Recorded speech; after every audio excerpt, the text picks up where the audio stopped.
Um cristão em franco progresso deve sentir pressão em algum setor da sua vida. Presta atenção nisso aqui. Um cristão em franco progresso deve sentir pressão em algum setor da sua vida. O inimigo tentará, com todas as suas forças, impedi-lo a crescer. Se você está procurando crescer espiritualmente, pode ter a certeza que o inimigo vai fazer tudo para você não crescer.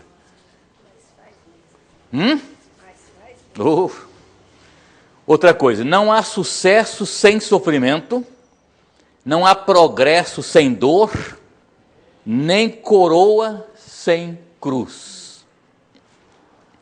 Não há sucesso sem sofrimento, progresso sem dor, nem coroa sem cruz. Terceiro pensamento. Mede-se a vida pelas perdas e não pelos lucros, pois a força do amor está no sacrifício do amor, e quem mais sofre, mais tem para dar. Mede-se a vida pelas perdas e não pelos lucros, pois a força do amor está no sacrifício do amor, e quem mais sofre, mais tem para dar. Algumas coisas a gente vê parece que não é verdade, né? Isso não é bíblico, não está na Bíblia assim, como está aqui literalmente, mas está na Bíblia, em sentido geral, tudo isso que está aqui. Presbítero José Ribeiro, faz oração por nós, pedindo orientação de Deus para a nossa lição desta hora, por favor. Agradecemos ao Pai, nesta manhã, ao Pai, que tu nos traz a tua casa, Senhor Deus. Agradecemos ao Pai, pelas tuas misericórdias, Senhor, nas nossas vidas, pelos cuidados, ó Deus, que tem tido para conosco, Pai. Pedimos, ó Deus, que venha estar, ó Deus, nos iluminando, ó Deus, as nossas mentes, Senhor. Também, ó Deus, nós estejamos, ó Deus, dispostos, ó Deus, a ouvir a tua palavra, Pai, os teus ensinos, ó Deus. Meu Pai, que o Senhor, Deus, possa transmiti-las, ó Deus, e vir direto, Deus, aos nossos corações, Senhor Deus. Agradecemos, ó Deus, porque a escola dominical, Deus, tem sempre nos dado, Deus, lições, ó Deus, de vida, ó Pai, lições, ó Deus, que nos mexem com o nosso ser, ó Deus, com o nosso âmago, ó Pai, que nos endireita também os nossos caminhos, ó Pai. Pedimos, ó Deus, que seja sempre, Deus, nos instruindo, ó Deus. Te peço, em nome de Jesus Cristo, amém. Nós temos tido quase sempre o fato de não terminar a lição. Inclusive aconteceu com o Sérgio no ano passado, né? Ele disse que não conseguiu terminar a lição. A gente procura, a gente faz a lição, lê, estuda. Na hora a gente vai acrescentando alguma coisa, aparece uma coisa, uma ideia daqui, outra ideia lá ali, vai aumentando. E eu não vou voltar a terminar a lição. O que deu, terminou. Por isso a gente eu sempre procuro colocar já no início da lição o término, alguma coisa do término, porque se não deu tempo, terminou, não é isso? A lição. Meu caro diácono, tudo bem? A nossa lição hoje é a lição de número 4, da sua revista aí, que tem como título, O que é a Igreja? Você sabe que eu acharia mais fácil definir o que não é a igreja? Acho que é mais fácil definir o que não é a igreja. Mas a lição está com o tema aqui, o que é a igreja? E esse texto, esse assunto está baseado em 3 versículos, na verdade um versículo só, ou 2 pelo menos. Do capítulo 3 de primeira carta de Paulo a Timóteo, versículo 14, 15 e 16.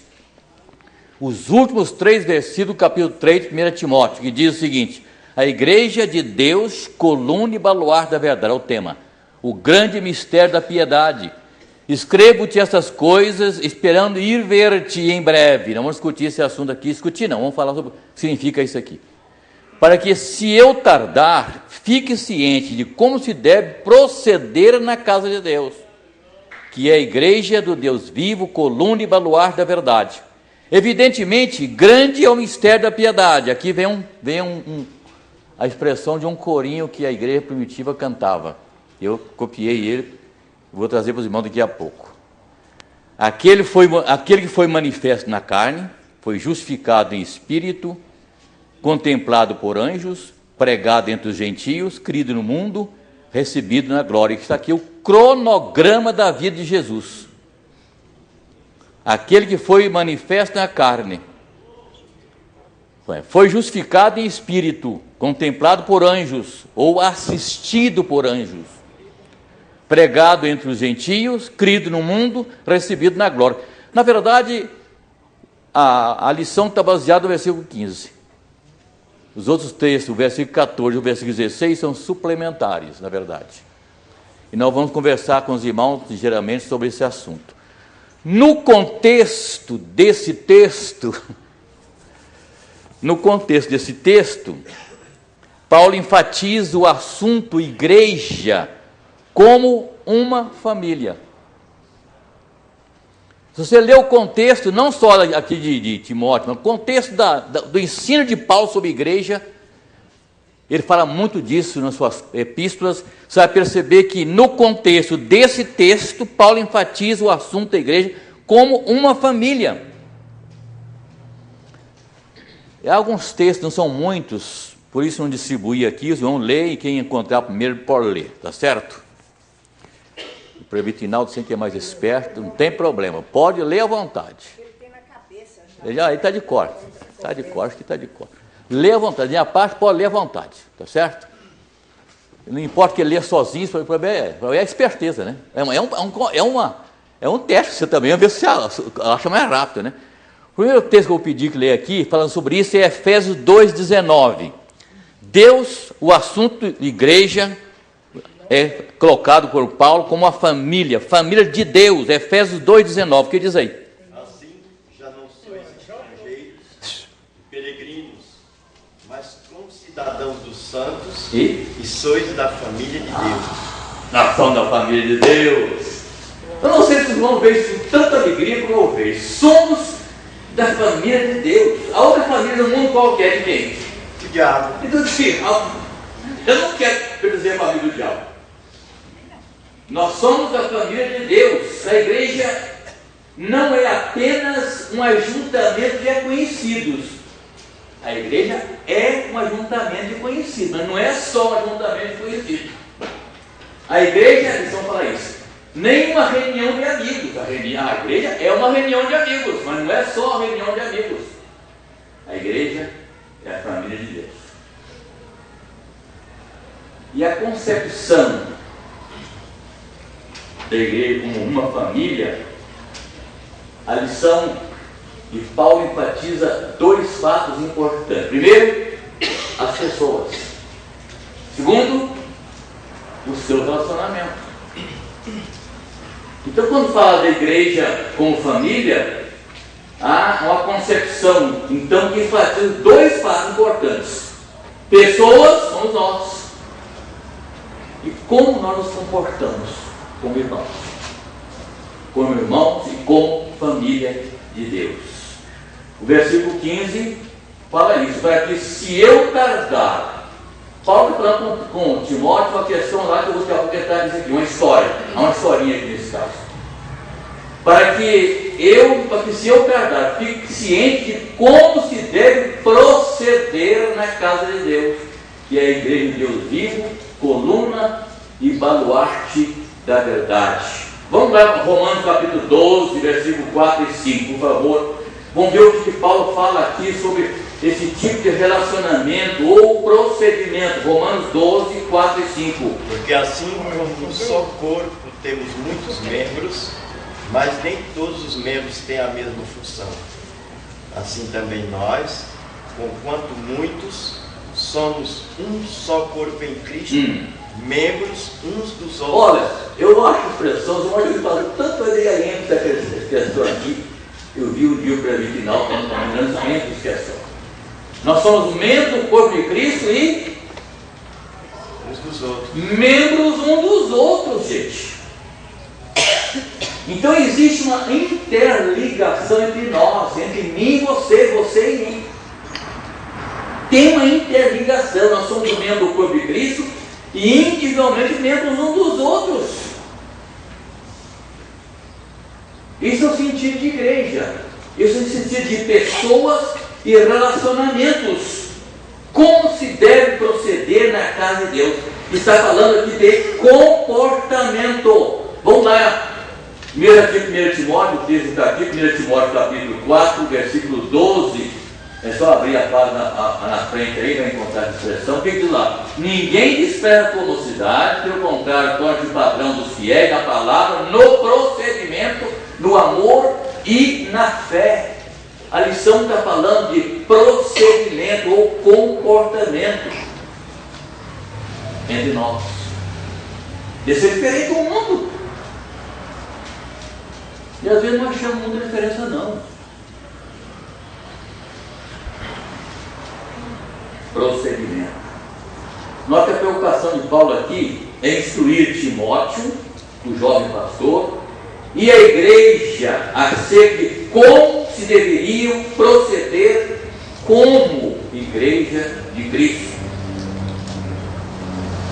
O procedimento é determinado pela natureza da igreja. O que é a igreja?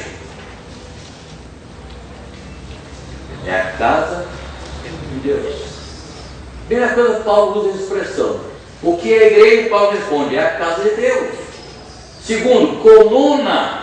Terceiro, baluarte. Ele está falando de fortaleza, castelo. Você tem alguém na Arborei? O hino Arborei? Veja o hino 289, por favor. 289, 298 da sua. O que está escrito aí? Não tem nem nada para ir mais, ele acabou com nada. Tem? A pedra fundamental. Como é que está a primeira estrofe? Leia a primeira estrofe. Da igreja, o fundamento. É Cristo o Salvador. Em seu poder descansa e é forte em seu amor, pois nele alicerçada, segura e firme está, e sobre a rocha eterna jamais se abalará. Vamos cantar a primeira estrofe? Vamos lá. Da igreja o fundamento é Cristo Salvador, em seu poder descansa e é forte em seu amor, pois ele alicerçada, segura firme está, e sobre a rocha eterna jamais se abalará. Basta por aí, ele cantar tudo. Os poetas, os hinos nossos não são inspirados como a Bíblia é inspirada, mas são inspirados só. Então a igreja é fundamento, a igreja é fortaleza, a igreja é baluarte, é coluna. Coluna e baluarte. Note bem que ambos os vocábulos têm a mesma conotação de prover, suporte e sustentação. As duas palavras, coluna e baluarte, são vocábulos, têm a conotação de prover, suporte e sustentação. Qual o objetivo de Paulo dizer isso? Classificar a igreja assim. O objetivo de Paulo era enfatizar em oposição aos falsos mestres que tentavam subestimar a autoridade da igreja. Paulo, como tantos outros escritores sagrados, lutaram com doutrinas erradas, com gnosticismo, outras coisas terríveis que o povo enfrentou naquele tempo, a igreja enfrentou naquele tempo. E Paulo dizia isso, dizendo que a igreja era coluna e baluarte, para exatamente enfatizar em oposição aos falsos mestres que tentavam subestimar a autoridade da igreja. E a ênfase está aqui, que a verdade do evangelho é encontrada na igreja e de Deus, encontrada na igreja de Deus e sustentada por ele.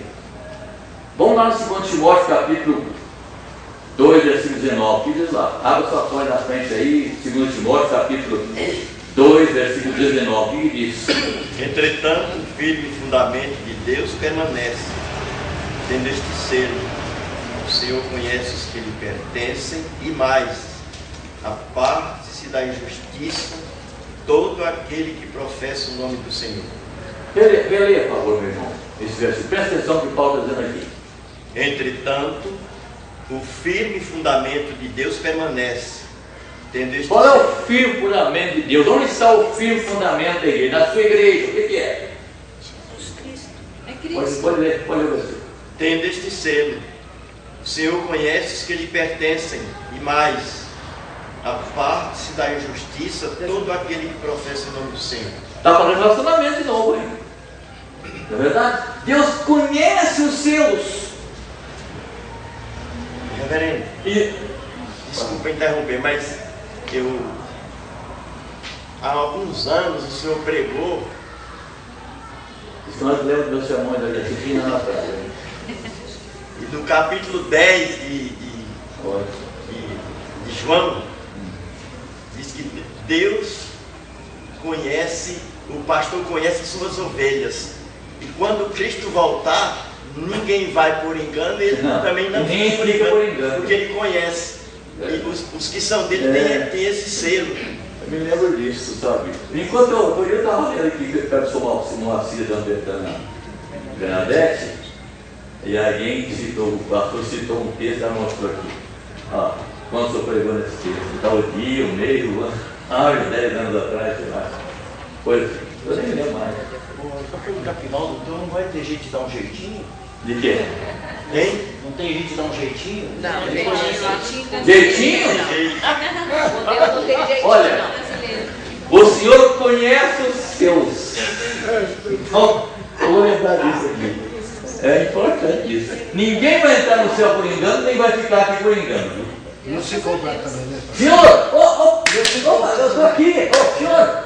A igreja é arrebatada. Não Vos vos conheço.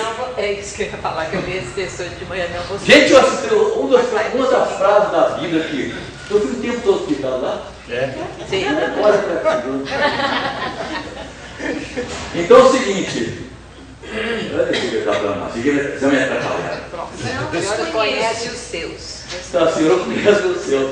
Então, o arrebatamento da igreja vai ser assim, né? Vai arrebatar a lei. Então, a Bíblia diz lá que aqueles dizem, Senhor, eu profetizei em teu nome, eu fui aluno da escola dominical, eu fui pastor de igreja, fui luterana, eu fui presbítero, fui diácono, eu fiz milagres, Senhor.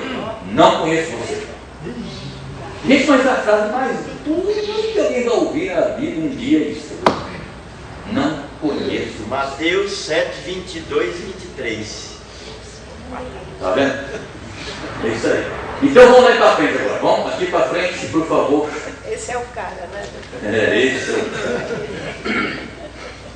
vi esse texto hoje. O objetivo da lição de hoje, então, como nós vimos aqui, o objetivo da lição de hoje, aliás, antes disso, eu tenho que falar uma coisa aqui. A Bíblia diz o seguinte: Jesus disse que, a respeito do poder na igreja, ele disse que as portas do inferno não prevalecerão contra a igreja. Você é provável, eu digo há pouco um pensamento, lembra? Se você está procurando crescer espiritualmente, pode ter certeza, o diabo está do seu lado para fazer você impedir você crescer. Mas ele não vai fazer isso, porque as portas do inferno não prevalecerão contra a igreja de Cristo. Nós somos mais do que vencedores por meio de Cristo Jesus, o nosso Senhor. O maior privilégio, eu creio que o maior privilégio, eu falava antigamente privilégio, o mineiro falava privilégio, né? Fala privilégio. Semana eu estava num banco, sentei perto de um senhor enquanto esperava lá ser atendido. Para variar, o velho tem prioridade, espera 2 horas, enquanto os outros passam meia hora. Então a prioridade é essa. Então, conversando, o senhor disse: "Você é mineiro?" Eu falei: "Sou." Uai. Brincadeira, eu sou. Por quê? Mas eu tenho tanto sotaque, não posso. Eu não tenho sotaque mineiro mais. Estou 40 anos em São Paulo, mas eu falo nem se dizer que você é mineiro. Será que é assim mesmo? Vocês acostumaram comigo? Eu falei assim: eu não falo uai. Tem que falar Belzonte. Valorizando para bem aos outros. Então, o objetivo da lição de hoje é ensinar-nos alguma coisa muito importante. Mas antes disso, eu queria dizer o seguinte: o maior privilégio que qualquer ser mortal pode desfrutar nessa vida é participar da família de Deus. Somos família de Deus. A igreja, meus amados irmãos, é o plano de Deus para o mundo. A igreja é o plano de Deus para o mundo.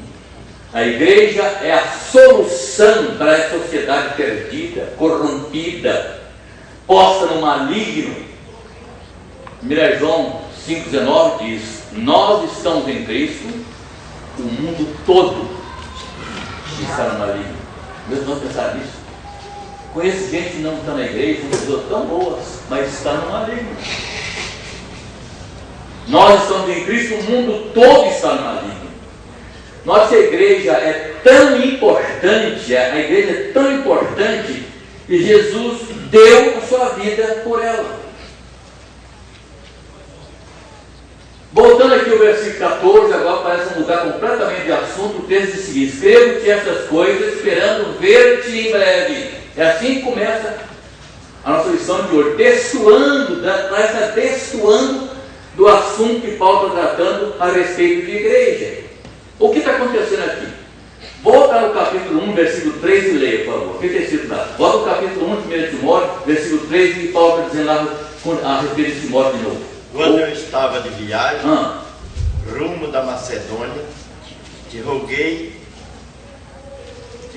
permanecesses ainda em Éfeso para admoestares a certas pessoas, a fim de que não ensinem outra doutrina. Note bem que Paulo está desejando aqui encontrar-se com Timóteo. Ele usa a expressão, quando partia para Macedônia.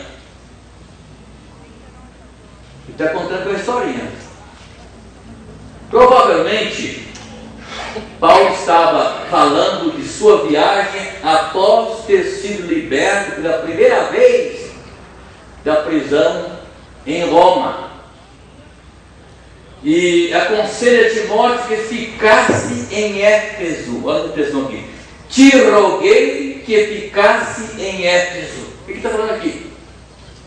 Presta atenção, meu irmão. Essa expressão nos faz crer que Timóteo estava sendo nomeado bispo ou pastor da igreja de Éfeso. E ordenei que ficasse aí. Essa expressão nos faz crer que Timóteo estava sendo nomeado, eleito, bispo ou pastor da igreja de Éfeso. Nós dissemos outro dia, na última aula que eu dei aqui sobre isso. A pergunta foi: de onde Timóteo era pastor? Da igreja de Éfeso. E aqui Paulo está concretizando isso: bispo ou pastor de Éfeso e circunvizinhança. E Paulo escrevia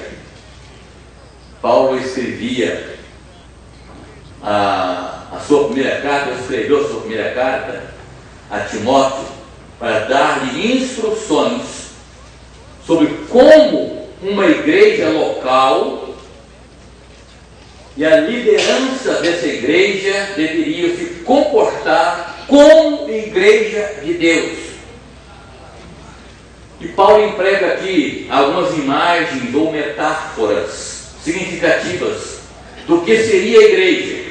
Note bem, voltando ao versículo 15: para que se eu tardar, ele ia encontrar com Timóteo, mas podia tardar. Se eu tardar, fique ciente de como se deve proceder na casa de Deus. Primeira alegoria que ele usa, primeira metáfora para definir a igreja é a casa de Deus, que é a igreja do Deus vivo, segundo Deus do Deus vivo. Não é a igreja morta, não, é a igreja do Deus vivo, coluna e baluarte da verdade.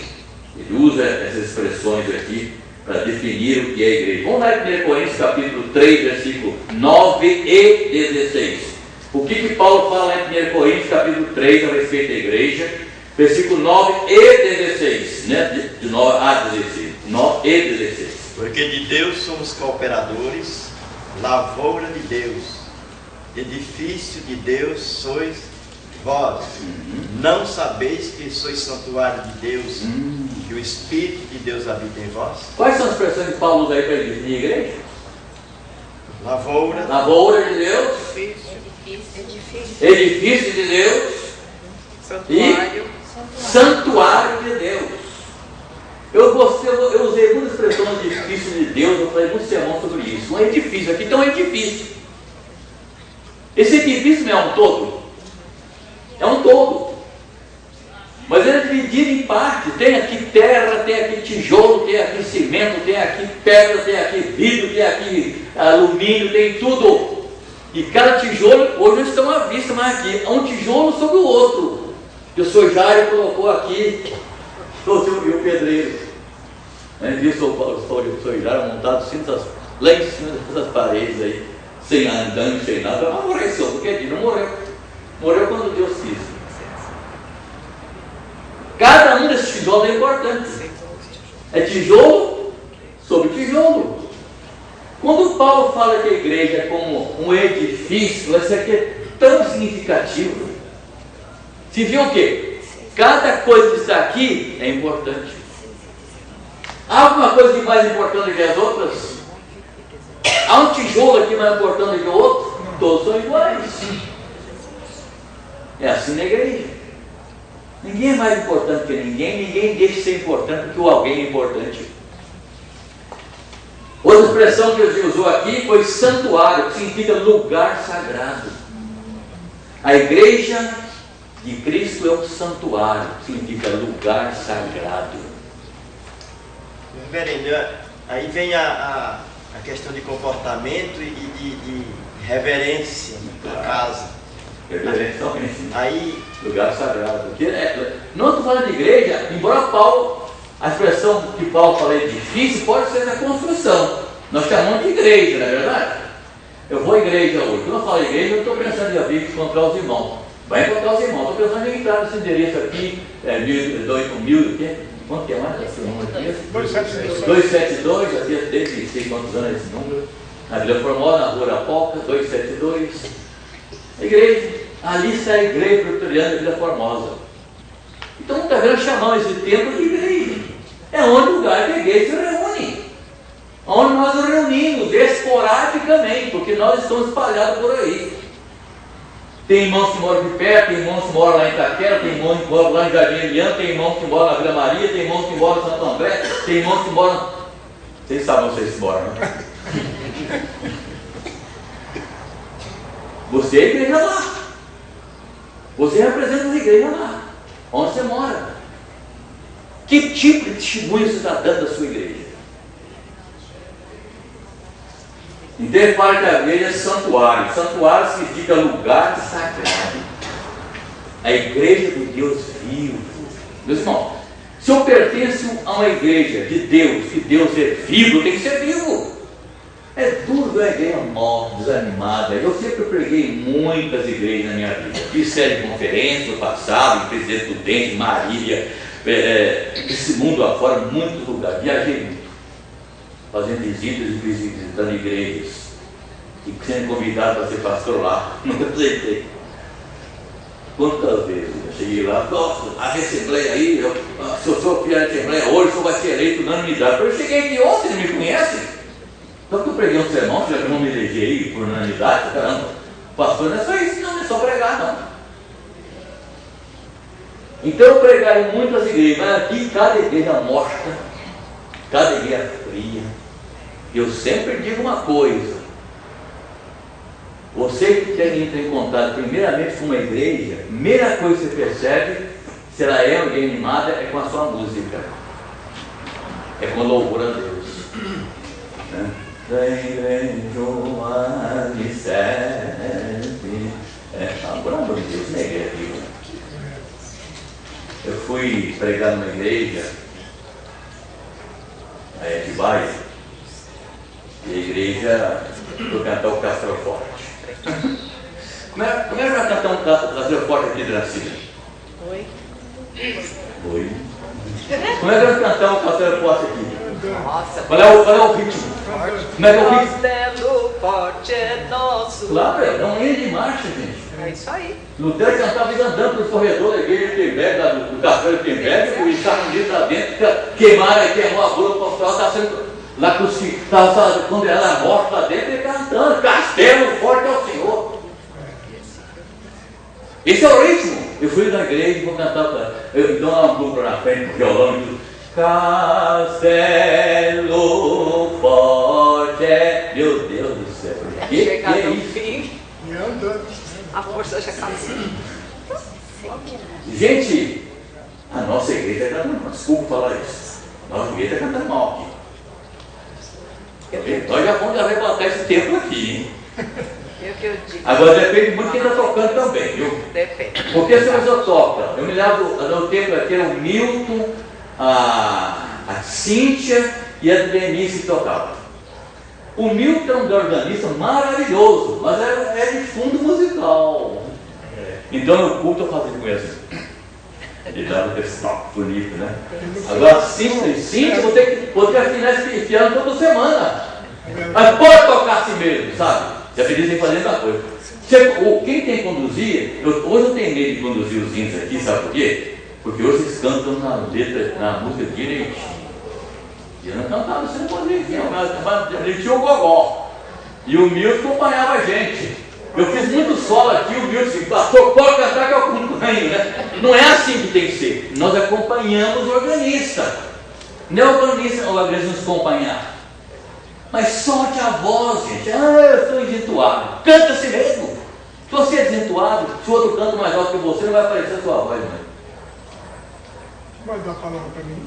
Não sei se pediu. Pode, faz tempo que eu pedi a palavra. Então, vamos considerar que eu li 3 vezes. Fala. Olha, o Milton, ele acompanhava até sem a partitura. Você entendeu? Ah, eu sei. É, ele era demais. Eu sei. É só isso, hein, para nós? Só isso. Eu acompanhava. Você sabe que eu gravei um CD com o CD com a banda. Nas 3 linhas, né? Alguns tem isso aí, tem outros pedindo às vezes. Vai ficar por amor, e o outro aqui, entendeu? Então, o último hino eu cantei o Pai Nosso. Eu e minha esposa saímos Pai Nosso anos. Que a Alice era minha organista a vida inteira, né? Quando não havia organista, era organista. Eu saí assim por muitos anos para cantar um dia. Eu fui cantar, gravar aquele dia que um sábado de manhã, gravando, quer dizer, todo o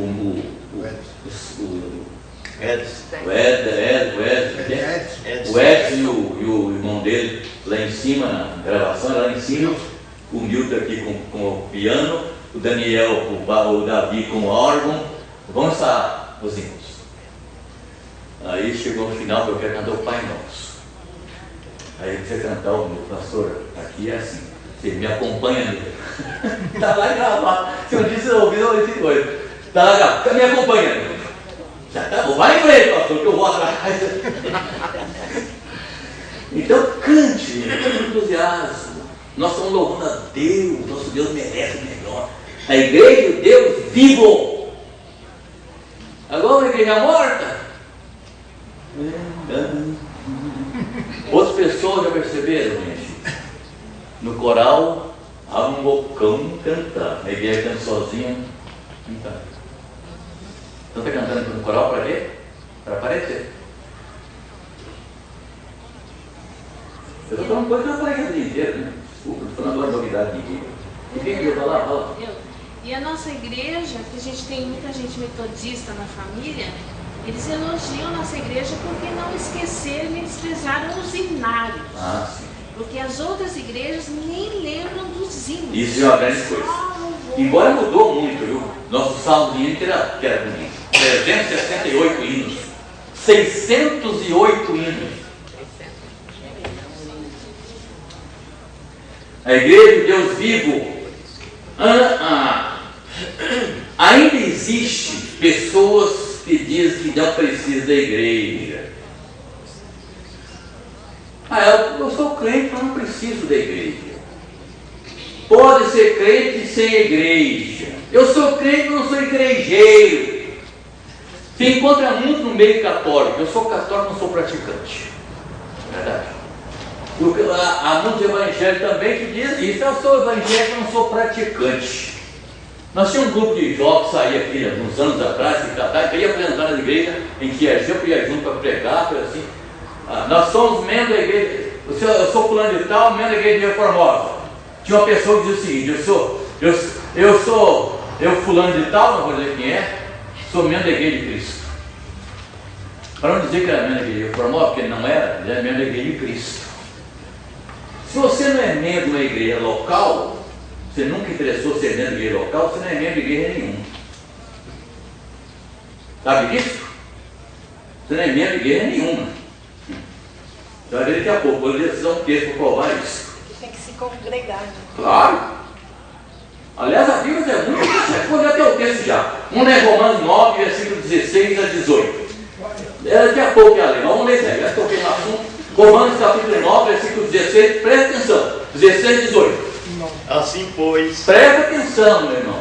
assim, pois, não depende de quem quer ou quem corre, mas de usar a Deus a sua misericórdia. Porque a Escritura diz a Faraó: para isto mesmo te levantei. Não é esse não, vamos deixar para você ler esse texto. É outro texto. Eu vou achar o texto para você ler. Esse texto eu vou pedir daqui a pouco. Aqui diz o seguinte: se teu irmão pecar contra ti, vá, repreende teu irmão. Se ele te ouvir, muito bem. Se não te ouviu, chama mais dois irmãos e conversa com ele. Se não te ouviu, leva para a igreja.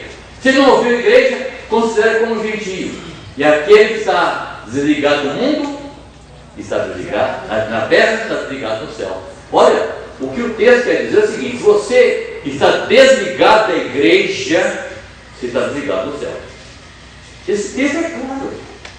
Se você não ouviu você, não ouviu os irmãos, não ouviu a igreja, ele foi contado como gentio. Então não pertence à igreja mais. E aqueles que estão desligados da terra, e está desligado no céu. Parece que Jesus falou isso para Pedro, não foi? Que ligares no céu. É isso aí, deu a chave para ele. Deu a chave para ele, quando deu para você, para a senhora, para mim, para todos nós. A chave do Evangelho. Então, note bem, ele está dizendo assim: não existe crente sem igreja, gente. Quem sabe de cor, Pedro 2,9. Somos? Vós, porém, sois raça eleita, Sacerdócio real, nação nação santa, povo propriedade exclusiva de Deus. exclusiva de Deus. O diabo não tem parte na sua vida, não. O mundo não tem parte na minha vida, não. Eu sou de Deus, só dele. Propriedade exclusiva. Vamos pensar aqui na vida familiar, conjugal. Sua esposa é propriedade exclusiva sua. E sua esposa é propriedade exclusiva sua. Nós somos noiva de Cristo. E a fidelidade nossa é que nós somos propriedade exclusiva dele. Se alguma coisa nós não repartimos com ninguém, é a nossa esposa e nosso esposo. Né? Olha, você pode usar durante a semana, tarde dia de semana, depois outro dia. Ninguém faz isso. Infidelidade. E nós somos infiéis com Deus tantas vezes. Nós servimos a Deus e outros deuses. Não podemos servir a Deus e o mundo. Igreja do Deus vivo. Lá em Deuteronômio 7,6, vamos ver se alguém acha o texto ali. Deuteronômio 7,6, ele fala dessa propriedade exclusiva de Deus. Sim. Deuteronômio 7,6. Porque tu és povo santo ao Senhor, teu Deus. Tem correr para competir com ele. Porque tu és povo santo ao Senhor. Presta atenção. Senhor, teu Deus, te escolheu para que ele fosse o seu povo próprio. Todos os povos que há sobre a terra. Propriedade de Deus, povo próprio. Eu pertenço a Deus e a mais ninguém. Uma expressão que a gente usa muito quando está com problemas, se diz o seguinte: Senhor, só o Senhor agora pode dar ajuda. Significa isso. Eu pirei para tudo. Se não Deus orar, só o Senhor. Ele é o único. Hã? Ele é o único. Claro, Senhor, o poder está na mão do Senhor. Se o Senhor quiser, não há nada que o Senhor não faça. Eu tenho que colocar assim os problemas da minha vida, da minha família, nas mãos de Deus nesse sentido. O Senhor pode fazer o que o Senhor quiser. O Senhor é Deus onipotente, onipresente, onisciente. O Senhor é Deus, não tem nada impossível. O Deus para quem nada é grande demais. É o Deus que agir ninguém pode impedir. É o que disse, eu sou o Senhor, Deus. O Senhor tem todo o poder. É nas tuas mãos que eu entrego o problema da minha família, a doença de fulano, o problema. Se o Senhor quiser, poder o Senhor tem. Se você não quiser, nada feito. Ele vai querer sim, e vontade dele será feita. Pode não coincidir com a minha. Ele vai fazer a vontade dele. Eu posso, como eu disse, me espernear o que quiser fazer. A vontade dele não muda. O Senhor pode, se o Senhor quiser. Então a igreja do Deus vivo é o termo grego eclesia. A palavra grega para igreja é eclesia, que significa assembleia de pessoas chamadas. A palavra eclesia, a palavra igreja significa assembleia, ajuntamento de pessoas chamadas, povo chamado por Deus, a comunhão do seu Filho Jesus Cristo. Chamado, a expressão igreja tem um sentido de chamado para fora. Deus nos chamou para fora de quê? Aonde nós estávamos antes? Do pecado. Muito bem, para fora do pecado, ou então para fora do mundo. A palavra eclesia significa assembleia dos chamados para fora, para proclamar o nome de Deus. Nós fomos chamados para fora do pecado. Nós fomos chamados para fora do mundo. Vê lá, por favor, 1 Coríntios 1:9. 1 Coríntios 1:9. Vai terminar a lição hoje? Pelo visto, não. Fiel é Deus, pelo qual foste chamados à comunhão do seu Filho, Jesus Cristo, o Senhor. Isso aí, chamados por Deus. Chamados por Deus. Meus irmãos, você pertence a uma igreja local? Acho que todos aqui pertencem a uma igreja local. Aí existe a igreja visível e a igreja invisível. A igreja visível é que nós conhecemos, do irmão fulano, Bertrano, Ciclano. É a igreja visível, mas nem todos que pertencem à igreja visível pertencem à igreja invisível. A igreja invisível são os verdadeiros cristãos salvos por Jesus Cristo. Então a igreja está cheia de pessoas, mas nem todos pertencem à igreja invisível, que um dia vai encontrar com o Senhor dos ares. É a igreja, mas não dos salvos. Porque o diabo a vida inteira tentou colocar o joio no trigo. O trigo é trigo, é o cristão. O joio não é salvo, vai ser polido um dia e jogado fora, queimado. É que negócio, não conheço você. A lição fala de 3 verdades teológicas.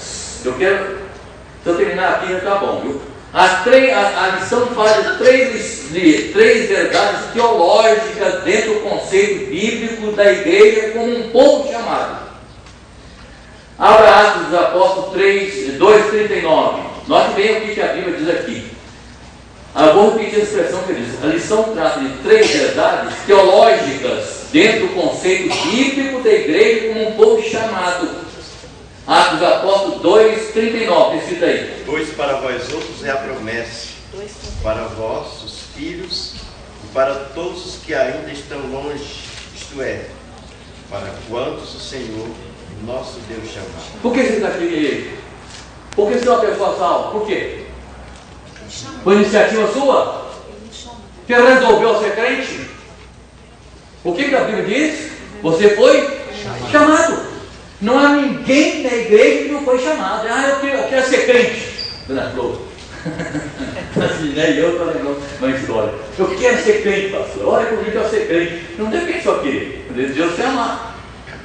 Mas morreu sem Cristo, sei lá, só Deus sabe. Então, como é que foi o final dela? Morreu. E hoje a casa dela É uma senhora loira, bonitona, que vinha da Cineia. é um terreiro. Lá aos 45 anos atrás, olha que isso. Ela dizia, vinha a quarta-feira da Cineia, vinha trazer que a senhora loira, bonita, uma mulher vistosa.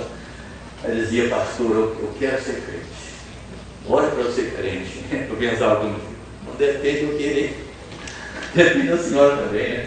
É aquele texto que o final a pessoa lê para lá. Agora você podia ler aquele texto lá. Agora eu vou. Não, eu ia, com o senhor da licença, Pode. o que Deus faz na vida daqueles que Ele chamou. É Romanos 8,30. Uhum. E aos, Está aqui para ler depois, não pode deixar. e aos que predestinou, a esse também chamou. É. E aos que chamou, a esse também justificou. Uhum. E aos que justificou, a esse também glorificou. Uhum. É isso aí. Então ninguém está aqui por conta própria. Você nem queria vir. Que há muita gente vem pelo cabresto, mas Deus traz. Você um cabresto não é dinheiro, né? Você põe um cabresto na cara do cavalo lá e põe o negócio no pescoço, Deus, que ele acompanha você se quiser. O freio. A gente empreguei como um cabresto, não queria. E a ferragem dentro da boca. É isso aí. Então, atende Deus. Porque eu faço o seguinte, olha meu marido, né? Outro minha esposa, meu filho, se ele for um eleito, ele vai ser salvo. Se ele não é eleito, não adianta ele virar. Deus não vai chamá-lo. Então aqui eu quero dizer isso aqui. Isso eu não posso deixar de dizer para os irmãos hoje. Nós somos um povo eleito. Eu disse que há 3 lições de suas verdades teológicas dentro do conceito bíblico da igreja como povo.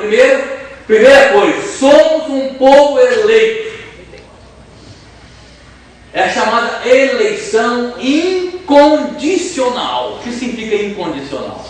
Não depende de nós. Você sabe por que você foi eleito? Sabe? Não. Nem é pelos seus olhos, esses olhos é bonito. Deus me ama. Só botou a frase final da lição de hoje. Nós fomos chamados porque Deus nos ama.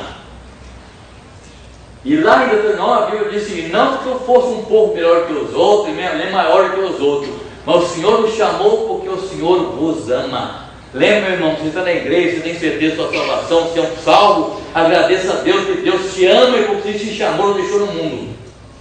Reverendo, e em Tito 1:2 fala, na esperança da vida eterna, o Deus que não pode mentir prometeu antes dos tempos eternos. Isso aí. E Tito também diz, e deu a fé que não é de todos, só dos eleitos de Deus. Aí entra a predestinação.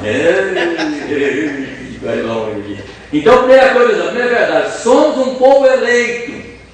A eleição incondicional, 1 Pedro 1:2, vai encontrar e ler. Agora, por que Deus nos escolheu? 1 Pedro 1:2. Eleito segundo a Hoje presciência de Deus. Ele está afiado. Eleito segundo a presciência de Correto. Deus Pai, em santificação do Espírito, para a obediência à expressão do sangue de Jesus Cristo, graça e paz.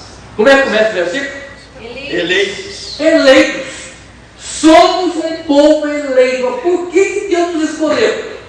O que quis? Quando fala a palavra a eleição, há uma doutrina paralela, que é reprovação. Se Deus elegeu alguns, Ele reprovou outros. Que injustiça. Mas nenhum daquele que foi rejeitado reclama. Só você que já é eleito reclama que não rejeita os outros. Se você foi eleito, quer reclamar dos outros? As duas doutrinas andam juntas, olha bem. A palavra eleição não é doutrina, então fomos eleitos para a salvação, e a reprovação estão juntas. A palavra eleger, olha bem isso aqui, meus irmãos, isso é doutrina, isso é teologia. A palavra eleição significa selecionar ou escolher. De acordo com a Bíblia, antes da criação, Deus selecionou dentre os da raça humana aqueles que seriam redimidos, aqueles que seriam justificados, aqueles que seriam santificados e aqueles que seriam glorificados. O Deus fez agora há pouco aí. Então, Deus elegeu uns da raça humana antes de fundação do mundo. E a eleição é outra coisa importante. A eleição não é merecida por coisa alguma por parte daqueles que são escolhidos. Deus não te elegeu, não te escolheu porque havia alguma coisa boa em você, diferente dos outros. Você era tão ruim quanto nós éramos tão ruins no mundo lá fora. Agora, por que me elegeu? E aquela parte do fogo, como é que vai explicar? Fogo só queima. Se as obras Todo fogo você queima. Se as obras de alguém se queimar, mesmo assim vai ser salvo. É isso aí. Explicação. Porque significa que as obras não salvam ninguém. Deus salva pela fé. Embora as duas coisas também estão trabalhando juntas. Tiago é claro isso aí. Tem fé e sem obra. A obra depende da fé. Você é salvo pela fé. Está com a traição, mas você é salvo pela fé. Mas você testemunha a sua fé perante o mundo pelas suas obras. Se você é um crente que não faz nada, como você demonstrar a sua fé? Veremos, nós somos salvos pela graça, por meio da fé. Lembra que o preletor veio aqui em julho? Começou aqui dizendo o seguinte: como nós somos salvos? Como é? Eu estava sentado com a dona Bela e disse: pela fé em Jesus Cristo. E aí, e que mais? Dizem, viver um bom comportamento. Vou dizer isso, eu mais. Alguém citou aqui mais de 10 coisas e disse: nada disso nos leva à salvação. Crer no Senhor Jesus Cristo. O resto é consequência. Se você crê no Senhor Jesus, você está salvo. Você pode ser um crente carnal depois disso. Você pode ser um crente que não faça nada na igreja, você está salvo. Não fica pecando por aí, né? Não estou dizendo pecado. Eu estou dizendo mesmo pecado. Porque se você é um cristão salvo em Jesus Cristo, nenhum pecado mais te condena. Mas há uma coisa: o salvo em Jesus Cristo não peca voluntariamente. Não vive pecando. Ele peca, mas não vive pecando. Se a pessoa que se diz salva tem prazer no pecado, é prova que ele nunca foi salvo. Também acho. E o salvo Nós continuamos pecando. Você disse que é uma pessoa que não peca? Você vai dizer, você pode dizer que não peca? Não. É? O que acontece quando você comete alguma coisa e você sabe que é pecado? O que você faz na hora exatamente? Confessa. E quando confessamos, estamos perdoados. Se confessamos o vosso pecado, ele é fiel para perdoar os vossos pecados. Porque nós temos a consciência. Eu comparo a consciência do crente com um acorde do piano lá. Se eu serio o dedo no tecla, o que acontece? Ela toca. O violão bem assinado, você meteu o dedo na corda, encostou o dedo na corda, dá o som. Sua consciência diz: você pegou. Agora, quando a sua consciência não te acusa mais, você está desgraçado. Está cauterizado. A expressão é essa, né? É um perigo. Cauterizado. Somos diferentes? Não. É aquele texto que eu pedi que o Aguinaldo lesse, e eu, agora assim, Romanos 8, 29 a 30, você leu já? Já leu esse texto. Então nós somos escolhidos antes da fundação do mundo, Efésios 1, 3 a 6. Nós somos eleitos antes da fundação do mundo. A segunda coisa, eu já estou lendo o texto mais, não, estou perdido, né? Efésios 1, 3 a 6. Nós somos escolhidos antes da fundação do mundo. Você imagina isso, gente? Eu nasci no ano de 34, não sei aqui, acho que ninguém nasceu antes de mim, aqui. Parecido por aí, mas 34 anos ficou isso, quase 80 anos atrás. Em dezembro eu completo 80 anos. Reverente, o senhor tinha 3 aninhos e eu nasci. É verdade, mas não parece. Botar os nossos dois rostos juntos, ninguém pode imaginar, tá só a minha filha. Mas enquanto não for gagal, o senhor vai adotivo.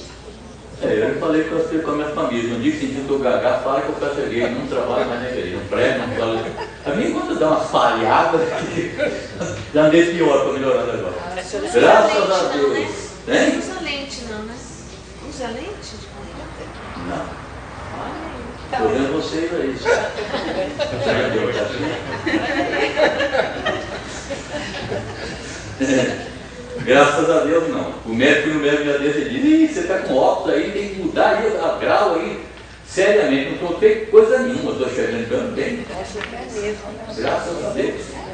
Gente, eu tinha terminar então, eu vou terminar, aqui dá para terminar.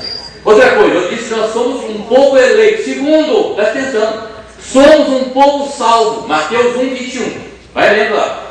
Mateus 1:21. Nós somos um povo salvo. Mateus 1:21. Ela dará à luz um filho e lhe porás o nome de Jesus. E ele salvará o seu povo dos pecados deles. Essa hora. Você é um povo salvo. Segundo, terceiro, somos um povo com uma missão no mundo. Mateus 28:19 e 20.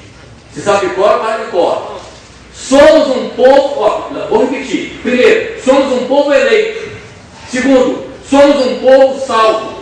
Terceiro, somos um povo com uma missão nesse mundo. Mateus 28:19 e 20. Ide, portanto, fazer discípulos de todas as nações, batizando-os em nome do Pai, do Filho e do Espírito Santo, ensinando-os a guardar todas essas coisas. Fomos tirados do mundo e colocados no mundo de novo. Você tem um dos textos mais bonitos da Bíblia. Está em Marcos capítulo 3, versículo 13 e 14. Vai ser muito ler, viu?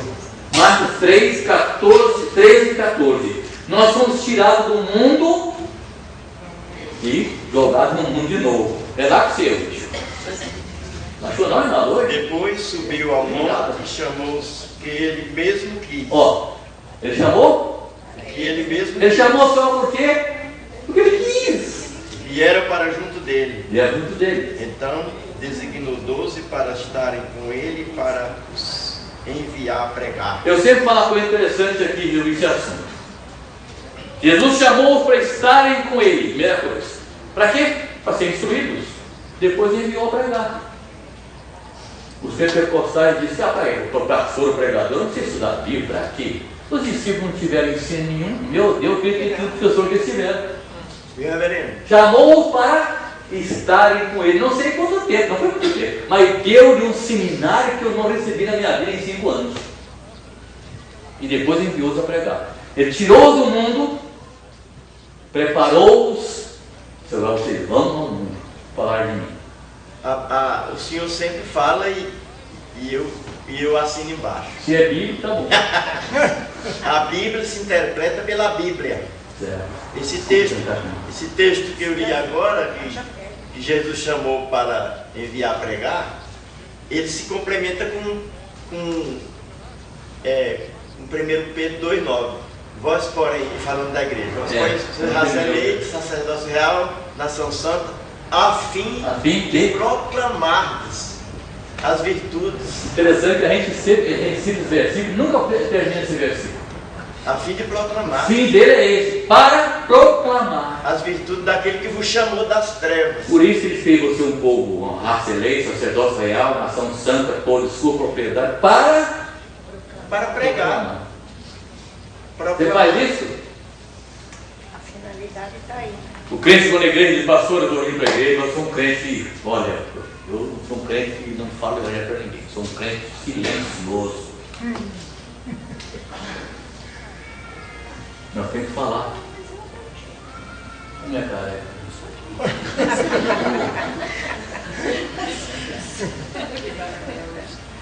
Bom, igreja de Deus vivo e ando com o assunto do seu povo. Estou convosco todos os dias, até a consumação do século. A igreja de Deus vivo é o povo que ele salvou e mora nele. Deus mora conosco. O nosso Senhor Jesus Cristo não está mais na terra, né? Lá no capítulo 1, versículo 9 de Atos dos Apóstolos, diz que ele foi levado ao céu, aos olhos estatalados dos seus apóstolos, e sumiu. Ele disse, um dia voltará, assim como viste visível. Não voltou ainda, até hoje, até agora. Depois voltar, nós igual para casa, pode ser. Então, o nosso Senhor Jesus Cristo não está mais na terra com o seu corpo físico. Ele tem um corpo glorificado que está entronizado no céu. Mas ele está trabalhando atualmente nessa terra através do seu corpo espiritual. Quem é? Quem é o corpo espiritual de Cristo? Quem é o corpo espiritual de Cristo? A igreja. Igreja.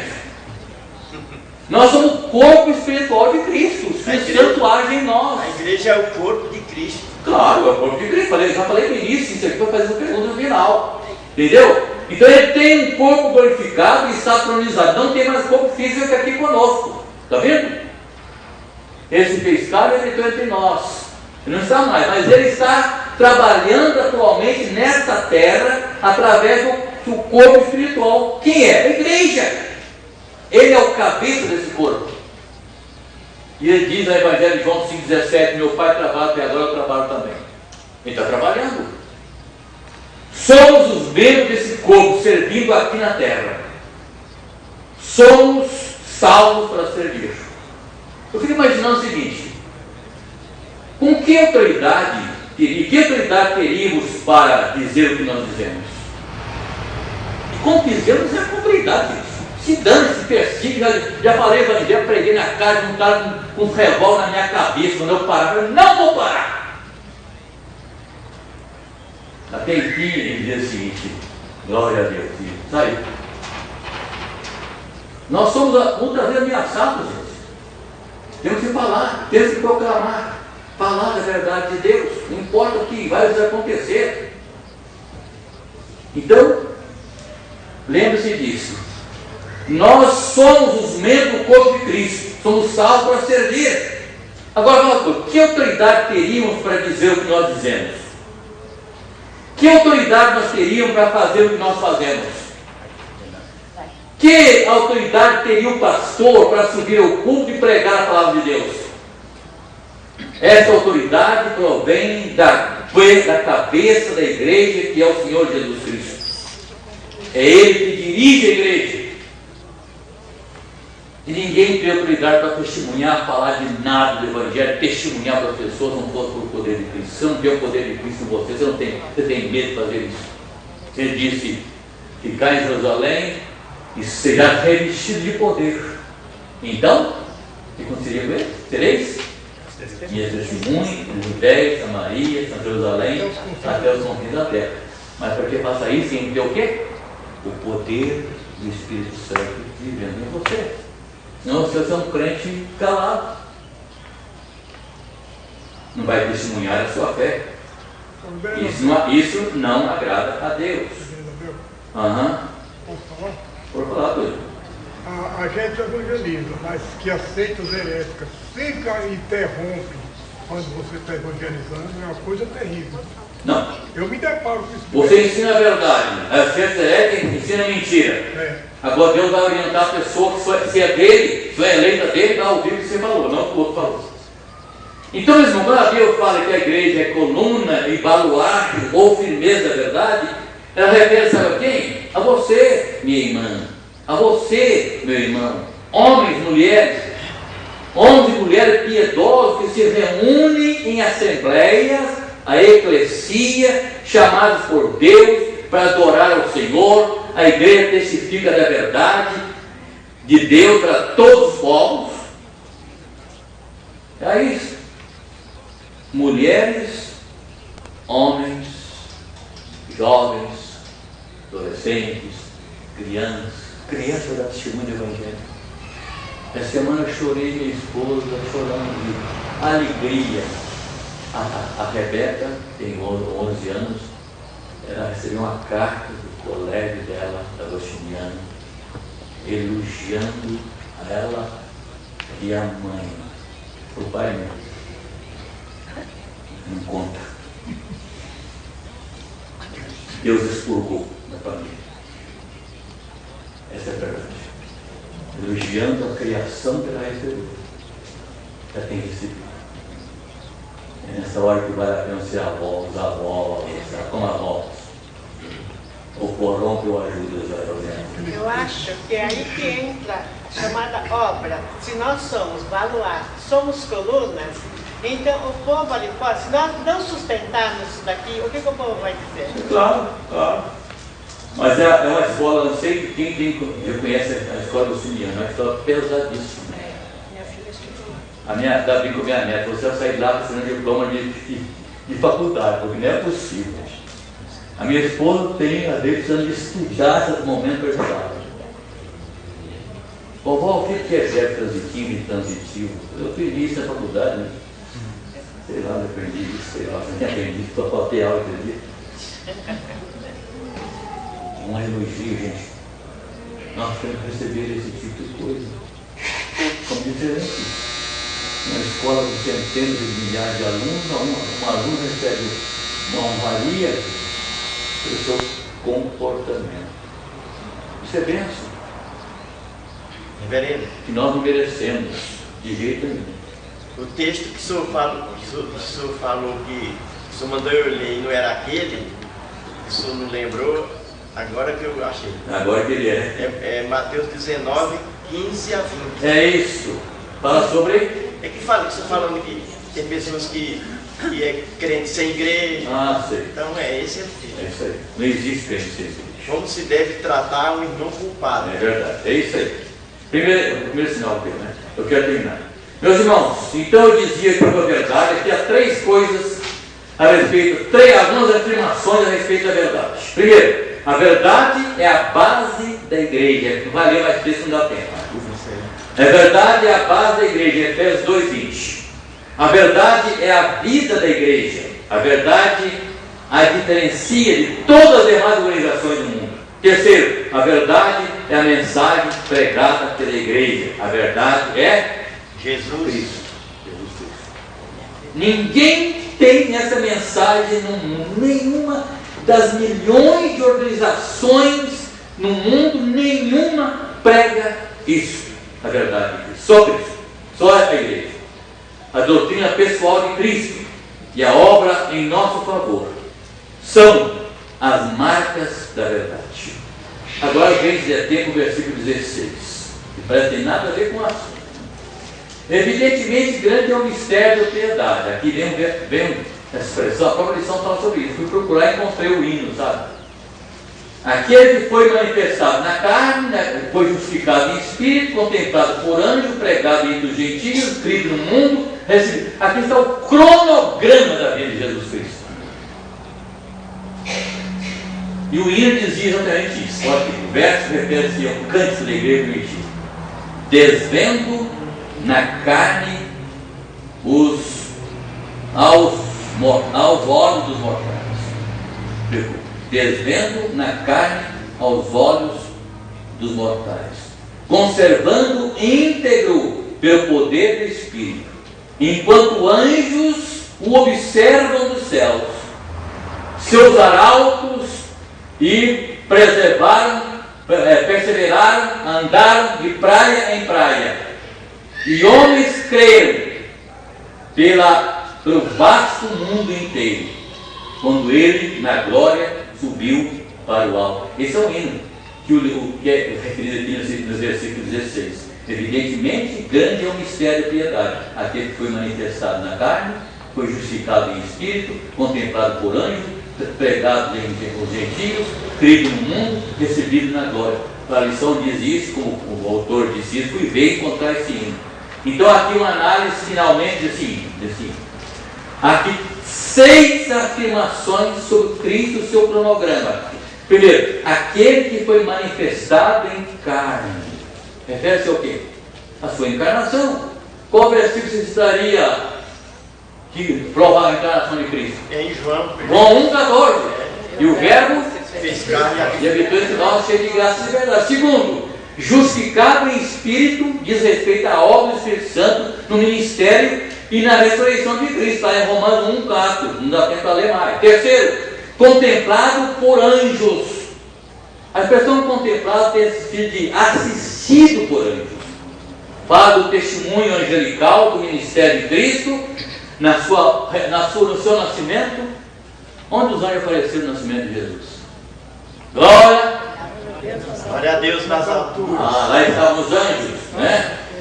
Depois, na sua morte, na sua ressurreição, quem estava lá no túmulo dizendo, ele ressuscitou? Quem era? Maria Madalena.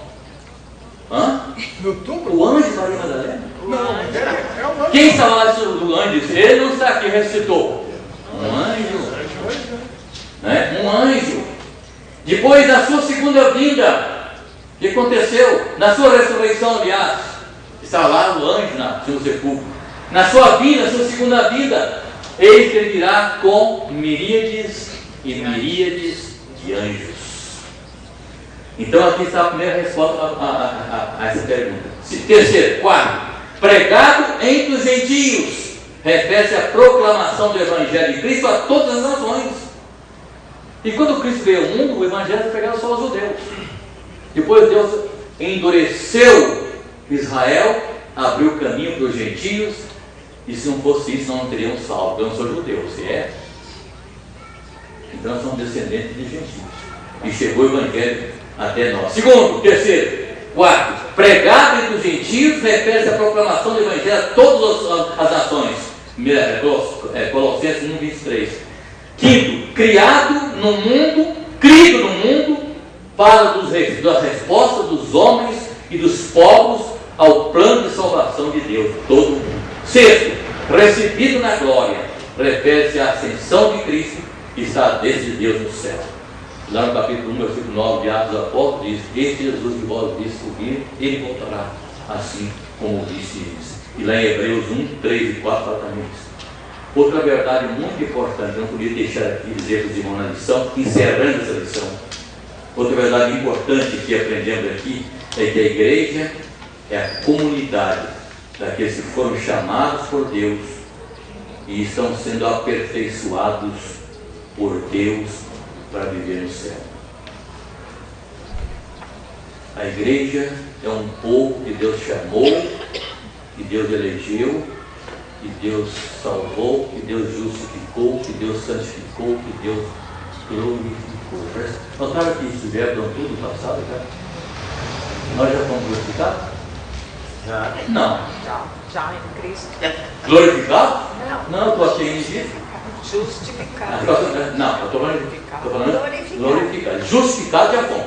Nós já fomos chamados, nós somos eleitos, nós somos justificados, nós estamos nos santificando e um dia seremos glorificados. Mas tudo no passado, como se já tivesse acontecido conosco tudo isso. Mas Deus considerou como se já Claro. tivesse. É a mesma Tudo coisa. isso aconteceu conosco um dia já em nossas vidas. Então, meus irmãos, essa é a verdade importante que eu queria deixar no final. A igreja é a comunidade daqueles que foram chamados e estão sendo aperfeiçoados por Deus para viver no céu. E o motivo, a nossa irmã disse lá no início, é a palavra final da lição. Você lembra por aí? Não fala, dona Rolinda? Então, a frase final da lição. O motivo de Deus ter nos escolhido foi seu amor. Deus nos amou, Deus amou o mundo de tal maneira que deu seu Filho Jesus Cristo, que todo ele que não pereça, mas tenha a vida eterna. Em Deuteronômio 7,8 fala essa resposta. Se Deus quiser, também criando a Josinha entra na frente da casa, na aula dela. Ela se vem nem foi de muleta. De muleta não, cadeira de roda. Ela vira, se Deus quiser. Então eu agradeço aos irmãos nessa manhã. Essa lição me falou muito perto. Aliás, eu acho que eu aprendo mais que vocês todos. Eu uso pelo menos 10 dias. Tá certo? Todo dia dou uma lidinha naquele que eu preparei. Note que hoje eu falei uma vez, repito, eu não sigo sua revista Ipsilíquer, sigo o assunto, os temas. Eu procuro colocar alguma coisa mais que você leu na revista. Eu tive o privilégio de poder descobrir. Quem curioso, quando o autor da lição disse que esse versículo 16 era a expressão do hino da igreja primitiva, onde encontrar vocês? Fui descer nos comentários, encontrei lá o hino. Podia passar esse livro. Que Deus nos abençoe, meus irmãos, a todos. Vamos ficar de pé, vamos fazer a oração final. agradecer. Nosso Pai, agradecemos esta manhã a bênção de estarmos aqui reunidos na Tua presença, pela orientação e a ação do Teu Espírito, nos iluminando no estudo da Tua Palavra, que os cidadãos pudessem entendê-la, que a Tua Palavra possa ter edificado as nossas vidas e que tenha honrado e glorificado o Teu santo nome. Ó Pai, nós nos chegamos a Ti através do Teu Filho Jesus Cristo, que com Sua morte e ressurreição nos abriu um caminho de acesso à Tua presença. E através da intercessão do Teu Espírito, que a Bíblia diz que Ele intercede por nós com gemidos inexprimíveis que nós não sabemos orar. Ó Santo Espírito de Deus, nos ensine a orar, nos ensine a falar contigo, nos ensine a viver a vida cristã como devemos comportar como cristãos, não só na igreja e perante os irmãos, sobretudo lá no mundo, para que o mundo veja em nós as boas obras e glorifique o nosso Pai que está no céu. Obrigado por essa graça, pelos irmãos que têm vindo. Agradecendo pela vida de cada um e que sejam todos nós sejamos recompensados e abençoados pelo estudo da Tua Palavra. Nossa irmã Dona Geosina, que possa melhorá-la, curá-la e que se domingo vem, se Deus quiser, se o Senhor quiser, ela estará aqui dando a aula para essa classe. Louvamos pela vida dos irmãos e por tudo que nos tem feito, em nome de Jesus. Amém. Amém. Muito obrigado. Um bom dia para os irmãos.